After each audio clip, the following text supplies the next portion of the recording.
Everybody, welcome back. Today is day 5 of your challenge. We're still here in preseason, getting very excited for that June 1st start date. I know a lot of you are already working out. I'm working out as well, but I know that on that June 1st start date, it's like I'm sticking to it. There's not going to be any of the cheats that I'm allowing in now up until that June 1st start. So getting excited, and I know that for me, one of the biggest things that I could do for myself to set myself up for success is to meal plan, to have an idea, to have a very set idea of what I'm going to be eating for that week. So it's not a guess. I'm not leaving it up to chance. I'm not getting in that hangry state where I could just eat somebody's arm off and I will eat whatever's in front of me because I'm not prepared. If I don't have my meals set, okay, I'm going to be eating this at this time, then I set myself up for circumstance. So if that bag of chips is sitting there and I know that there's guacamole in the fridge, that's going to be in my mouth. So setting yourself up for success is the number one thing that you could do for yourself. So I just have a few tips on meal planning, and I'm going to provide you with a sample meal plan for the 21-day fix. Not everybody's doing the 21-day fix. This meal plan will still work for you if you're not doing the 21-day fix. It could work for anybody. So my first tip is to track your food for a week. Track your food even for the next couple days and see what you and your family are eating, what you typically like to eat, okay? And those are, you're going to keep the good, get rid of the bad, and you can plan around those favorites that you and your family have. And, keep it simple, especially at the beginning. Like, very simple. Like, I get a couple veggies. I get broccoli, cauliflower, green beans, peppers, zucchini, whatever looks good at the store, and I'll steam them up. I'll have a big batch of those. And then when I want to have some, I portion some out, put it on the cast iron skillet, add a little bit of coconut oil, just to keep it warm and get them some flavor, and then put some Himalayan pink sea salt on there, and that's my portion of veggie, but I already have it steamed ready to go. I'm just putting it on the skillet for flavor. I cook off a bunch of chicken at one time. So chicken, veggies, sweet potatoes. I bake some sweet potatoes, like maybe 3 or 4 at a time because my husband and I both like them, and we'll cut them in half, and that's a portion. So keep it simple.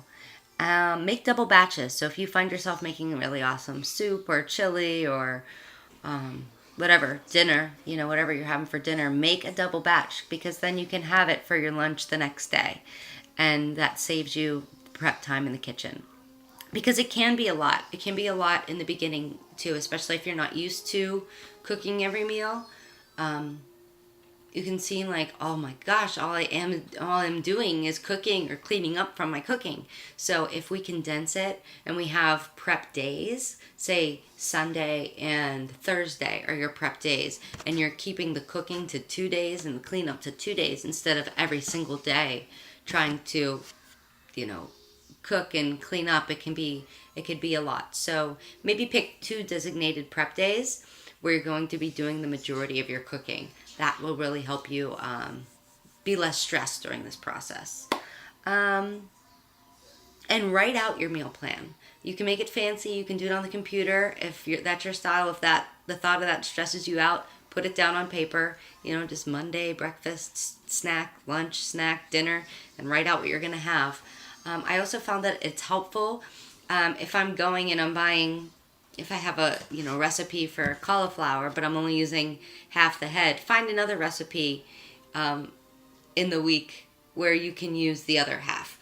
Or, like I said, make double batches, so you would be using the other half. But if it's something, you're buying in bulk and you're not going to be using it all up, then find another recipe that uses that so you're not having waste. You don't want to have a lot of waste either because who likes to waste food? And be realistic, okay? So when you're planning out your week, look at your week. You know, if you have a date night scheduled, and then you have, you know, you're not saving up your containers if you're doing the 21-day fix. Then you're going to find yourself at a crossroads when you go out to dinner. So look at what you have planned for the week: birthday parties, date nights. Oh my gosh, this day's going to be so busy. I have to pick up from baseball and I have to drop off at soccer, and it's going to be overlapping. I'm not going to have time to eat. So maybe you're going to find yourself at Chipotle or something. Be realistic and foresee as much as you can what the week is going to look like for you, you know, with the activities that you have going on, because we don't just all stay home all week and cook food. And you know, if that was our only job, we'd be rock stars at this. But it's fitting it into your life that can sometimes be the hard part, right? So you know, be realistic and plan ahead. So if you have a date night scheduled, great, awesome. Look at the menu ahead of time and say, okay, I want to be able to have this on the menu. So that's 2 reds and 1 green and a blue and an orange. Whatever, you know, if you're on the 21-day fix, you understand that. If not, you're looking at me like I'm crazy. But if that's the case, if that's what you want to have at dinner that night, then plan the rest of the day around that. Say, okay, well, I know I'm going to have my orange there, so I can't have it here at lunch like I normally would on my salad. Plan ahead, okay? And use Pinterest. Pinterest is such a great resource, especially for meal planning. I mean, you could go on and you can find a year's worth of meal plans, okay? So use the resources that you have. Google meal plans. There's a lot of great free resources out there. The one that I am going to share with you, I made myself.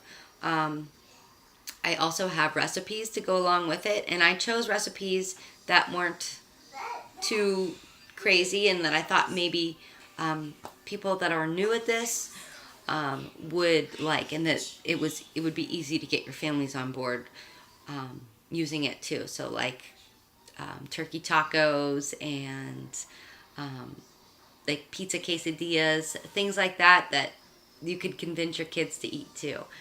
And I'll be posting the recipes and a shopping list to go with it. In the files section, I'll be posting that, so you could look for it there. And any questions that you guys have on meal planning, I don't expect you to do this today because it does take a little bit of time. So maybe today, tomorrow, write down a list of what you and your family are eating, and then I want to see your meal plan by Sunday. Okay, so as soon as you get that meal plan, if you have it, if you're like, oh, I already meal plan, great, post a picture below. But I don't want you stressing out, feeling like you have to get it done today, like I said, because it does take time and thought.